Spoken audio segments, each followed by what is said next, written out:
रजीम बिस्मिल्लाहिर्रहमानिर्रहीम।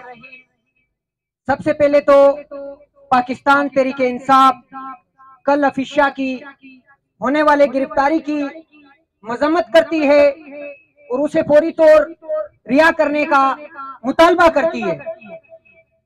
कल शाम हम अपने ऑफिस में बैठे हुए थे, अफिशा का भाई भी हमारे साथ बैठा हुआ था, तो वहां कोई कॉल आई कि अफिशा को गिरफ्तार कर लिया गया है।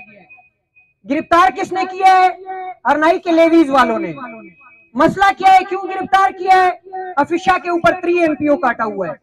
3 MPO क्यों काटा है? क्योंकि अफिशा ने और उसके साथियों ने मिलकर जिला अरनाई के मेन चौक में जो जिरगा उलूसी फासुम के लिए एहतजाज का ऐलान किया गया था, उसमें इस कौम की, इस इलाके की वसाइल की बात की, मसाइल की बात की, अमन की बात की, जिस पर कर्नल साहब को गुस्सा आ गया, जिस पर DC साहब को गुस्सा आ गया, जिस पर 547 की गुलाम हुकूमत को गुस्सा आ गया और उसके ऊपर 3 MPO लगा दिया।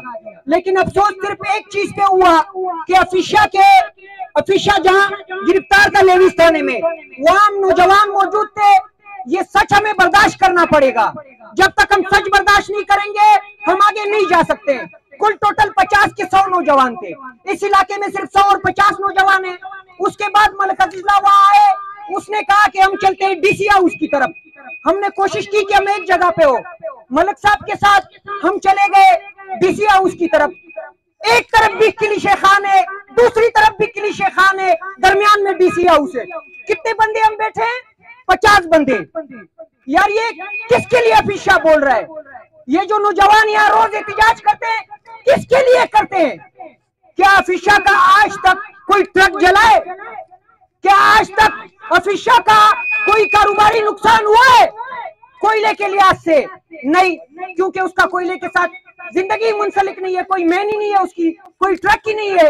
अगर उसको नुकसान हुआ है तो आपके लिए आवाज उठाने की वजह से हुआ है। अगर वो जेल में आपकी वजह से, आवाज उठाने की वजह से वो जेल में, लेकिन हमें पता नहीं गैरत कब आएगी। हम तो बड़ा कहते हैं कि हम मिर्वेस की औलाद है, हम किसकी औलाद है भाई? अगर उसकी औलाद है तो उसने जो अमलन जिंदगी गुजारी है, हम कब उसका मुजाहरा करेंगे? हम किसी को ये तो नहीं कहते कि आप हथियार उठा के चलो हमारे साथ लड़ने के लिए, लेकिन इस मुल्क के दस्तूर के मुताबिक पुरअमन तरीके से आपको निकलने से कौन रोक सकता है? ये पंजाब तो नहीं है ना कि ये लाठी चार्ज करेंगे, ये शेलिंग करेंगे, ये 3 MPO से हमें डराएंगे। हमारा तो नस्लन माजी की जो तारीख गुजरी है, इस चीज को तो हम डिफेंड ही नहीं करते, इससे तो हम डरते ही नहीं है। हम तो वो लोग हैं जो नेटो के खिलाफ खड़े हो जाते हैं, जो रूस के खिलाफ खड़े हो जाते हैं। लेकिन अफसोस की बात है, हम इंतजार करते हैं कुछ बड़े बड़े लोगों का कि जब वो निकलेंगे तब हम निकलेंगे। जो यहाँ निकलेगा, ये यहाँ बैठा है, ये बड़ा है।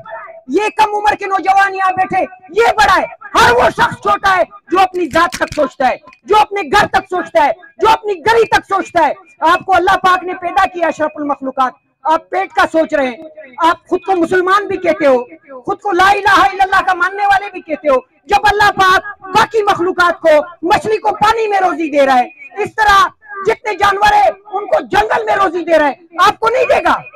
आपको भूखा सुला देगा। इन चीजों से निकले।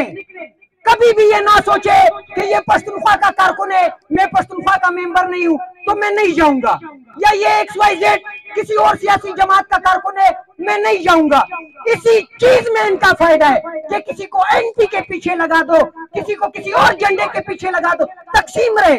इनको मारो, इनको उठाओ, इनके ऊपर 3 MPO काटो, क्योंकि इनके ऊपर, इनके अंदर इत्तेफाक व एहतियात नहीं है। जिस दिन तुम लोगों ने ये तकसीम खत्म की, तुम लोगों ने इत्तेफाक व एहतियात का मुजाहिरा किया, ये तो अरनाई का कैंप है। अल्लाह पाक की कसम, तुम लोग वो लोग हो, तुम्हारी वो तारीख है, तुम्हारा जवाब GHQ भी नहीं कर सकता है।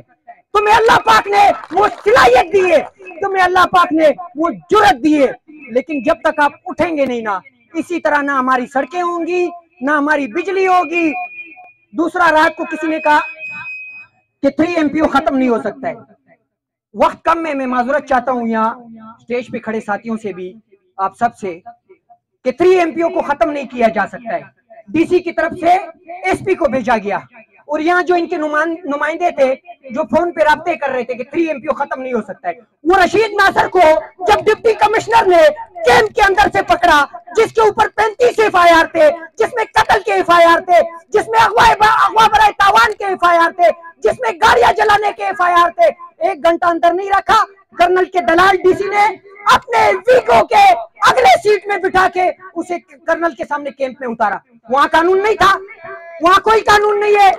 यहाँ तोरखाम के रोड पे वाकया होता है, लोग पकड़े जाते हैं, लेविस थाने में बंद किए जाते हैं, असला उनके साथ पकड़ा जाता है। ये आते हैं ये दलाल कैंप में बैठे हुए, जो इस बात पे बुरा मनाता है, 3 MPO काटता है, FIA का केस बनाता है, नेप का बनाता है, जो भी बनाता है हम उसके लिए तैयार है। लेकिन उन लोगों को, 4 बंदों को इनके प्रेशर में आके असिस्टेंट कमिश्नर ने, डिप्टी कमिश्नर ने रिहा कर दिया। यानी जो लोग यहाँ मंशियात फरोशी करे, जो लोग यहाँ गाड़ियां जलाए, जो लोग यहाँ कत्लो गारत करे, उसके लिए कानून नहीं है। जो इस चौक में खड़ा होके पुरअमन तरीके से यह नारा लगाए कि मेरे लोगों को इंसाफ दिया जाए, मेरे लोगों को अमन दिया जाए, मेरे लोगों को रोजगार दिया जाए, उस पर 3 MPO लग जाता है। अच्छी रियासत है, अगर इस चीज को रियासत कहते हैं, हम इस रियासत को नहीं मानते। या तो अब ये रियासत इंसाफ कायम करेगी, या तो इस मुल्क के नौजवान इंसाफ की बुनियाद पे नई रियासत कायम करेंगे।